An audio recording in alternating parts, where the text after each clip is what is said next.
Hello friends, स्वागत है आपका अपने YouTube channel study bye education में। आज के इस वीडियो में हम देखेंगे ग्रुप डी का प्रीवियस क्वेश्चन जो कि पूछा गया था 5/10/2018 के सेकेंड सेट में। यह सेट प्लेटफॉर्म का वॉल्यूम 2 है जिसमें हम देखेंगे जीके और जीएस का क्वेश्चन।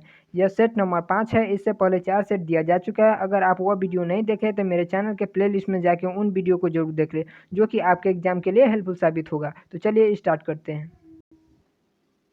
क्वेश्चन है, डैश सबसे अधिक तन्यता धातु है। तो सबसे अधिक तन्यता धातु कौन होता है? तो वो होता है सोना। सोना का संकेत क्या होता है? AU से सूचित किया जाता है। इसलिए हमारा option D is a correct हो जाएगा। और देखते हैं ऑप्शन ए, तो कॉपर। कॉपर को किससे सूचित किया जाता है? CU से सूचित किया जाता है। और जिंक को किससे? Zn से सूचित किया जाता है। और एल्यूमिनियम को Al से सूचित किया जाता है। और चांदी को किससे सूचित किया जाता है? Ag से सूचित किया जाता है। चांदी विद्युत का सबसे अच्छा चालक है। तो चलिए अगले क्वेश्चन पर चलते हैं। अगला क्वेश्चन है, 20 न्यूटन का बल किसी वस्तु पर कार्य कर रहा है। वस्तु बल की दिशा में 4 मीटर के मध्य से विस्थापित है। तो किया गया कार्य क्या है? तो इस तरह के क्वेश्चन को सॉल्व करने के लिए हमें देखना होता है कि क्या क्या दिया गया है और क्या पूछा गया है। तो देख लेते हैं क्या दिया गया है। दिया गया है 20 न्यूटन का बल, यानी F दिया गया है कितना? 20। और वस्तु की दिशा में 4 मीटर के मध्य से विस्थापित होता है। विस्थापन को S या D से सूचित किया जाता है। तो S बराबर क्या हो जाएगा? S बराबर दिया गया है 4 और पूछा गया है W बराबर वाट। तो W बराबर होता है, जैसा कि हम जानते हैं W बराबर क्या होता है? F इंटू S होता है। F इंटू S होता है। तो F कितना है? F है 20, S कितना है? S है 4। तो कितना हो जाएगा? 20 का 80। 80 क्या कार्य का ऐसा मात्रा क्या होता है? जूल होता है। तो 80 जूल। 80 जूल क्या है? आंसर हमारा हो जाएगा, जो कि ऑप्शन डी है। देख लेते हैं करेक्ट आंसर हमारा क्या हो जाएगा। ऑप्शन डी हो जाएगा। Option D is a correct answer. तो चलिए अगले क्वेश्चन पर चलते हैं। अगला क्वेश्चन है, पृथ्वी पर किसी वस्तु का भार 60 न्यूटन है। तो चंद्रमा पर उसका भार क्या होगा? तो पृथ्वी पर किसी वस्तु का भार 60 न्यूटन है तो उसका चंद्रमा पर भार कितना होगा? तो देखते हैं, सॉल्व करते हैं। तो चंद्रमा पर जी का मान पृथ्वी के जी का मान के 1/6 होता है। तो इसमें 60 से न करेंगे तो कट के आ जाएगा 10। 10 क्या भार का ऐसा मात्रा क्या होता है? न्यूटन होता है, यानी 10 न्यूटन हो जाएगा हमारा आंसर, जो कि ऑप्शन सी है। Option C is a correct answer. तो चलिए अगले क्वेश्चन पर चलते हैं। अगला क्वेश्चन है, वनस्पति ऊतक का डैश परिपक्वता पर जीवित प्रोटोप्लाज्म धारण नहीं करता है। वह क्या है? दृढ़ ऊतक। Option A is a correct answer. तो चलिए अगले क्वेश्चन पर चलते हैं। अगला क्वेश्चन है,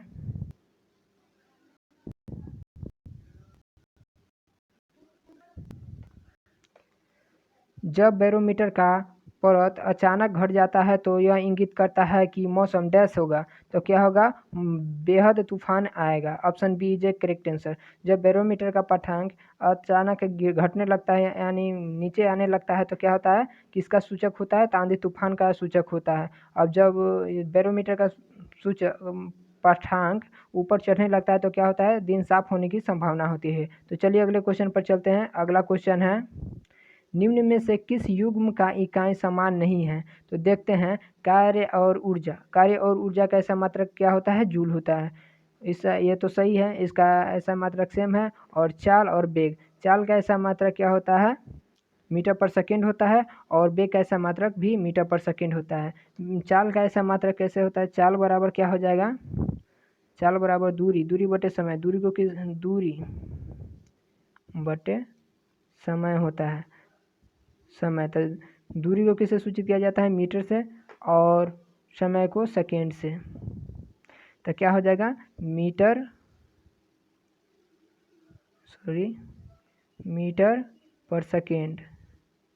पर सेकेंड क्या हो जाएगा?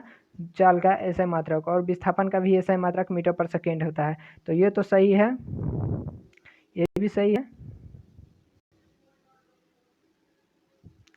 ऑप्शन बी भी सही है। और दूरी को देख लेते हैं, ऑप्शन सी देख लेते हैं, दूरी और विस्थापन। दूरी और विस्थापन का मात्रक भी सही है। दूरी का ऐसा मात्रक मीटर और विस्थापन का मात्रक मीटर ये होता है, इसका भी सही है। ऑप्शन सी भी सही है। और बल और दाब का देखते हैं तो बल का ऐसा मात्रक न्यूटन होता है, जबकि दाब का ऐसा मात्रक पास्कल होता है। यह सेम नहीं है। तो हमारा पूछा गया था कि इनमें से कौन इकाइयाँ सेम नहीं है, तो option D is a correct answer. बल और दाब इस दोनों का इकाई सेम नहीं है। Option D is a correct answer. तो चलिए अगले क्वेश्चन पर चलते हैं। अगला क्वेश्चन है, कैल्शियम ऑक्साइड का आणविक सूत्र होता है। कैल्शियम ऑक्साइड का आणविक सूत्र CaO होता है। Option C is a correct answer. इसे क्या कहते हैं? अनबुझा चूना कहते हैं। जब कैल्शियम ऑक्साइड को CaO को पानी के साथ अभिक्रिया कराया जाता है और गर्म किया जाता है तो क्या बनता है? कैल्शियम हाइड्रोक्साइड बनता है, जिसे क्या कहते हैं? बुझा हुआ चूना कहते हैं। तो चलिए अगले क्वेश्चन पर चलते हैं। अगला क्वेश्चन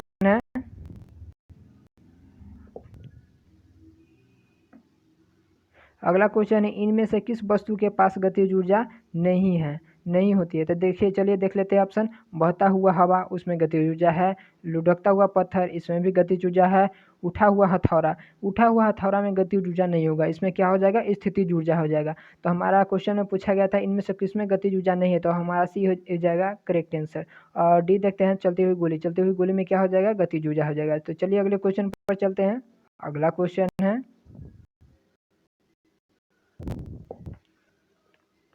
निम्नलिखित में से भारत के बारे में सही कथन का चयन करें। वो क्या हो जाएगा? तो भारत एक धर्मनिरपेक्ष देश है। Option B is a correct answer. Bharat क्या है? एक धर्मनिरपेक्ष देश है। तो चलिए अगले क्वेश्चन पर चलते हैं। अगला क्वेश्चन है, नोबेल पुरस्कार विजेता जीतने वाले पहले भारतीय कौन थे? तो नोबेल पुरस्कार विजेता जीतने वाले पहले भारतीय थे Rabindranath Tagore. Option D is a correct answer. Rabindranath Tagore को साहित्य के क्षेत्र में 1913 में कब मिला था? 1913 में साहित्य के क्षेत्र में गीतांजलि के लिए नोबेल पुरस्कार से सम्मानित किया गया था। और देखते हैं ऑप्शन ए, सीवी रमन को भौतिक के क्षेत्र में 1930 में नोबेल पुरस्कार से सम्मानित किया गया था। और ऑप्शन सी देखते हैं, अमर्त्य सेन को कब सम्मानित किया गया था? तो 1998 में अर्थशास्त्र के क्षेत्र में इन्हें सम्मानित किया गया था नोबेल पुरस्कार से। और देखते हैं कि नोबेल पुरस्कार की शुरुआत कब हुई थी? तो 1901 में नोबेल पुरस्कार की शुरुआत हुई थी। तो चलिए अगले क्वेश्चन पर चलते हैं। अगला क्वेश्चन है, लाइकेन प्लांट डैश डिवीजन से संबंधित है। लाइकेन प्लांट किससे संबंधित है? तो थैलोफाइटा से संबंधित है। Option C is a correct answer. तो चलिए अगले क्वेश्चन पर चलते हैं। अगला क्वेश्चन है, मनुष्य की आवाज़ की ध्वनि डैश द्वारा वोकल चोर्ड से उत्पादित होता है। ओके, से होता है तो कंपन से होता है। Option A is a correct answer. तो चलिए अगले क्वेश्चन पर चलते हैं। अगला क्वेश्चन है, आधुनिक पीरियोडिक टेबल में सिलिकॉन को किससे सूचित किया जाता है? उसे SI से सूचित किया जाता है। और परमाणु संख्या को किससे? Z से सूचित किया जाता है, जो कि परमाणु संख्या उसका कितना है? 14 है। सिलिकॉन को डैश और डैश के बीच के मध्य रखा गया है। तो किसके मध्य रखा गया है? तो एल्युमिनियम और फास्फोरस के बीच मध्य रखा गया है। तो option B is a correct answer. इस तरह का क्वेश्चन को सॉल्व करने के लिए पीरियोडिक टेबल में हमें एलिमेंट्स को याद करना होता है। तो कम से कम फिर भी 50 तक याद कर लेना चाहिए। अगर ऐसे याद कर लेते हैं तो इस तरह का क्वेश्चन सॉल्व हो जाएगा। तो चलिए अगले क्वेश्चन पर चलते हैं। क्वेश्चन है, किस प्रकार के जानवरों में अंडज जानवर कहा जाता है? किस प्रकार के जानवर को अंडज जानवर कहा जाता है? तो किसे कहा जाता है? अंडा देने वाले जानवर को अंडज जानवर कहा जाता है। Option C is a correct answer. सबसे बड़ा अंडा किसका होता है? तो शुतुरमुर्ग का होता है। और सबसे छोटा अंडा किसका होता है? तो हेमिंग बर्ड का होता है। तो चलिए अगले क्वेश्चन पर चलते हैं। अगला क्वेश्चन है, निम्नलिखित में से कार्बन के कौन से मिश्रण का द्रव्य बनाने में उबलने का तापमान सर्वाधिक होता है? तो होता है एसिटिक एसिड का। Option P is a correct answer. तो चलिए अगले क्वेश्चन पर चलते हैं। अगला क्वेश्चन है, हृदय मांसपेशियां डैश होती है। हृदय मांसपेशियां क्या होती हैं? तो बेलनाकार, शाखित और एकल नाभिक होता है। Option A is a correct answer. तो चलिए अगले क्वेश्चन पर चलते हैं। अगला क्वेश्चन है, फिर न्यूमेरिकल आ गया, चलिए इसे सॉल्व करते हैं।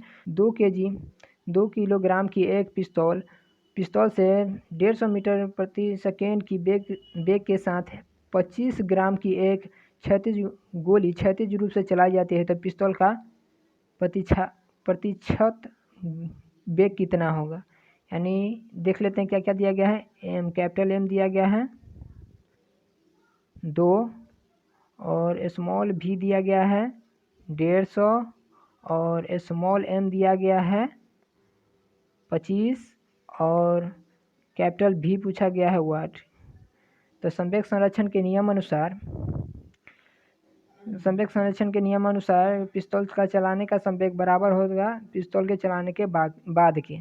तो पिस्तौल के चलाने के पहले का संवेग क्या हो जाएगा 0 प्लस पिस्तौल के चलाने का संवेग p बराबर क्या होता है तो m भी होता है। तो p बराबर तो देखते हैं m गुने v प्लस हो जाएगा स्मॉल m गुने स्मॉल v। तो m का मान कितना है m का मान 2 है v का मान तो निकालना ही है प्लस m का मान कितना है m का मान दिया गया है स्मॉल m का मान है 25 और स्मॉल v का मान दिया गया है 150। तो क्या हो जाएगा 2v प्लस ये क्या है ये ग्राम में है और ये 2 क्या है केजी में। तो इसे ग्राम में चेंज कर लेते हैं 25 गुने 1 केजी में 1000 ग्राम होता है। तो क्या हो जाएगा 10 के पावर 3 गुने 150 और 2v प्लस इसे गुना करते हैं इसमें तो क्या हो जाएगा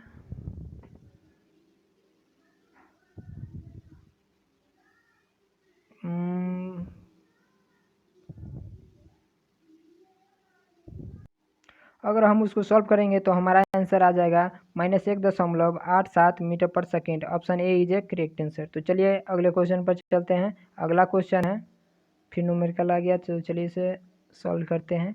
एक मजदूर भूमि से 15 केजी का सामान लेता है और उसे भूमि से 1.0 मीटर ऊपर अपने सिर पर रखता है। उसके द्वारा सामान पर किए गए काम की गणना करें। तो क्या दिया गया है m दिया गया है 15 और अपने सिर पर रखता है h दिया गया है 1 और पूछा गया है g दिया गया है 10 और पूछा गया है w बराबर वाट। तो हम जानते हैं कि w बराबर क्या होता है w बराबर होता है mgh। तो मान रख देंगे हमारा आंसर आ जाएगा 15 गुने 10 गुने 1। तो क्या हो जाएगा तो हम सॉल्व करेंगे तो आ जाएगा 150 क्या कार्य का ऐसा मात्रा क्या होता है तो जूल होता है। तो हमारा D is a correct answer 150 joule. तो चलिए अगले क्वेश्चन पर चलते हैं। अगला क्वेश्चन है ऑक्सीजन की अनुपस्थिति में सबस्ट्रेट के पूर्ण विघटन को डैश कहा जाता है। तो क्या कहा जाता है अनॉक्सी श्वसन कहा जाता है। Option C is a correct answer. तो चलिए अगले क्वेश्चन पर चलते हैं। अगला क्वेश्चन है हवा के दबाव को आप क्या कहेंगे। हवा के दबाव को आप क्या कहेंगे तो वायुमंडलीय दबाव कहते हैं। Option B is a correct answer. तो चलिए अगले क्वेश्चन पर चलते हैं। अगला क्वेश्चन है एंजिल जलप्रपात कहाँ स्थित है। तो एंजिल जलप्रपात कहाँ स्थित है वेनेजुएला में स्थित है। Option A is a correct answer. अगर पूछा जाए कि विश्व का सबसे बड़ा जलप्रपात कौन है तो वह है एंजिल जलप्रपात जो कि कहाँ स्थित है वेनेजुएला में स्थित है। या किस नदी पर है कैरिन नदी पर स्थित है। और पूछा जाए कि भारत की सबसे बड़ी जलप्रपात कौन है तो वो हो जाएगी जोग या गरसोप्पा जलप्रपात जो कि शरावती नदी पर कर्नाटक में पड़ता है। तो चलिए अगले क्वेश्चन पर चलते हैं। अगला क्वेश्चन है घाघरा का युद्ध 10 वर्ष में लड़ा गया था। घाघरा का युद्ध कब हुआ था तो 1529 में हुआ था। Option B is a correct answer. और किसके बीच हुआ था घाघरा का युद्ध तो बाबर और मोहम्मद लोदी के बीच हुआ था जो कि मोहम्मद लोदी इब्राहिम लोदी का भाई था। तो इसमें कौन विजय हुआ था इसमें बाबर विजयी हुआ था और मोहम्मद लोदी की हार हुई थी। तो चलिए अगले क्वेश्चन पर चलते हैं। अगला क्वेश्चन है मरुस्थल 2 देशों की सीमाओं को अलग करता है उसमें से एक चीन और दूसरा देश कौन सा है तो दूसरा देश है Mongolia. Option C is a correct answer. तो चलिए अगले क्वेश्चन पर चलते हैं। अगला क्वेश्चन है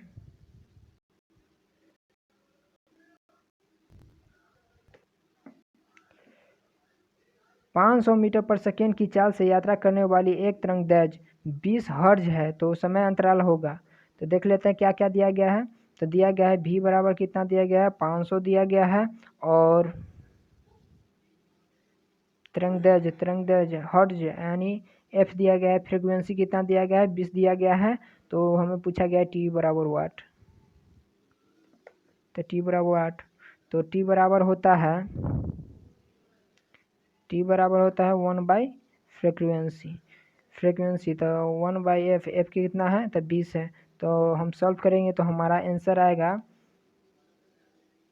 0.05 सेकेंड, जो कि ऑप्शन ए है। ए इज ए करेक्ट आंसर। इसमें भी का कहीं भी यूज ना है।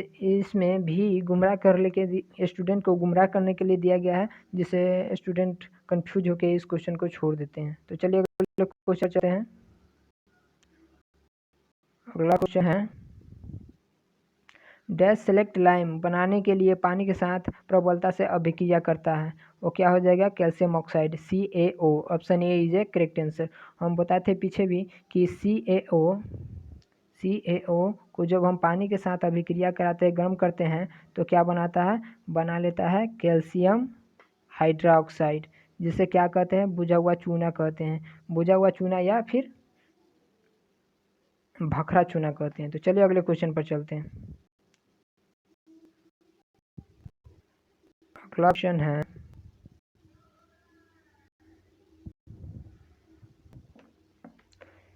विद्युत बल्ब में एक फिलामेंट 5 मिनट में 0.8 एम्पियर की धारा खींची जाती है, तो परिपथ के मध्य से प्रवाहित होने वाला विद्युत आवेश की मात्रा ज्ञात कीजिए।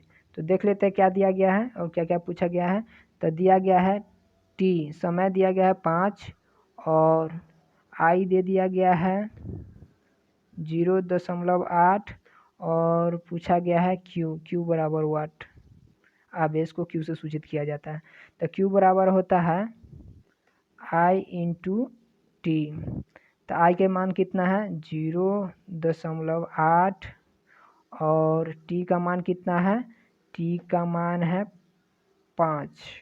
तो जब पॉइंट को काटेंगे तो बटा में 10 आएगा, और 5 से 5 दूना 10 और 2 चौके 8, ये कट जाएगा। तो क्या आ जाएगा, 4 कूलम्ब आ जाएगा, क्योंकि आवेश का एसआई मात्रा क्या होता है, कूलम्ब होता है। तो 4 कूलम्ब हमारा आंसर हो जाएगा। देखते हैं 4 कूलम्ब का है, option D is a correct answer. तो चलिए अगले क्वेश्चन पर चलते हैं। अगला क्वेश्चन है ओम मीटर डैश का एसआई मात्रक होता है। ओम मीटर किसका एसआई मात्रक होता है, प्रतिरोधकता का एसआई मात्रक ओम मीटर होता है। Option D is a correct answer. तो देख लेते हैं और ऑप्शन को, उन लोगों के उसका भी एसआई मात्रक, आवेश का एसआई मात्रक क्या होता है, उसका एसआई मात्रक कूलम होता है, इसे सी से सूचित किया जाता है। विद्युत प्रवाह, विद्युत धारा का एसआई मात्रक क्या होता है, एम्पियर, इसे ए से सूचित किया जाता है। और प्रतिरोध का एसआई मात्रक होता है ओम, इसे इस सिंबल से सूचित किया जाता है। और एसआई मात्रकों की बात है तो एसआई मात्रकों में मूल मात्रकों की संख्या कितनी है, तो 7 है। कौन कौन है वो भी देख लेते हैं, क्योंकि यहाँ से भी क्वेश्चन बन जाता है। लंबाई, मास, समय, टेम्परेचर, करेंट, ज्योति तीव्रता और पदार्थ का परिमाण। 1 2 3 4 5 6 7 को पूरा गया। तो इसका एसआई मात्रक देख लेते हैं। लंबाई का एसआई मात्रक क्या होता है, मीटर होता है। और मास का यानी द्रव्यमान का एसआई मात्रक क्या होता है, केजी होता है। समय का एसआई मात्रक क्या होता है, सेकेंड होता है। और टेम्परेचर का एसआई मात्रक केल्विन होता है। और करेंट का एसआई मात्रक क्या होता है, एम्पियर होता है। और ज्योति तीव्रता का एसआई मात्रक कैंडेला, जिसे CD से सूचित किया जाता है। पदार्थ का परिमाण का एसआई मात्रक होता है मोल, जिसे MOL से सूचित किया जाता है। इस तरह के क्वेश्चन यहाँ से बनते हैं कि अगर दे दिया जाएगा कि इनमें से कौन मूल मात्रक नहीं है, तो इनमें से 3 ऑप्शन होगा और 3 ऑप्शन कोई और होगा, एक ऑप्शन और कोई होगा। यहाँ से क्वेश्चन बन जाता है। और बात की जाए कि मात्रकों का अंतर्राष्ट्रीय पद्धति कब लागू हुआ था, तो मात्रकों का अंतर्राष्ट्रीय पद्धति 1971 में लागू हुआ था। तो चलिए अगले क्वेश्चन पर चलते हैं। अगला क्वेश्चन है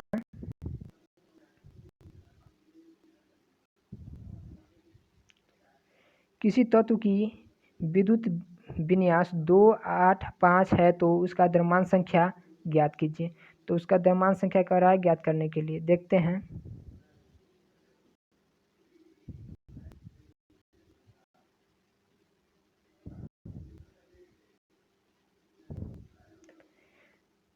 सॉरी फिर से चलते हैं। किसी किसी तत्व की विद्युत विद्युत विन्यास 2 8 5 है तो इसकी द्रव्यमान संख्या ज्ञात कीजिए।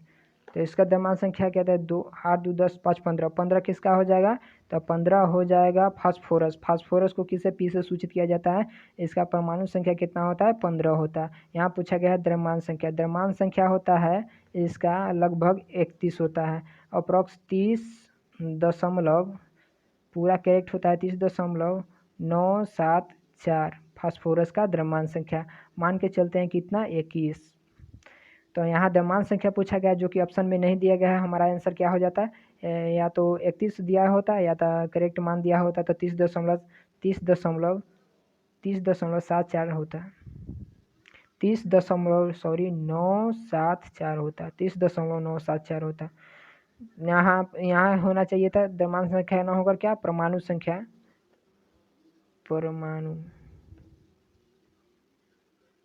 परमाणु संख्या, तो परमाणु संख्या क्या हो जाएगा, 15, जिसका कौन है, फास्फोरस है। तो इस वीडियो में इतना ही था। यह वीडियो आपको कैसा लगा कमेंट बॉक्स में ज़रूर बताएं। इस वीडियो को लाइक और अपने फ्रेंड सर्कल में शेयर ज़रूर करें। और इस वीडियो को अंत तक देखने के लिए आपका धन्यवाद।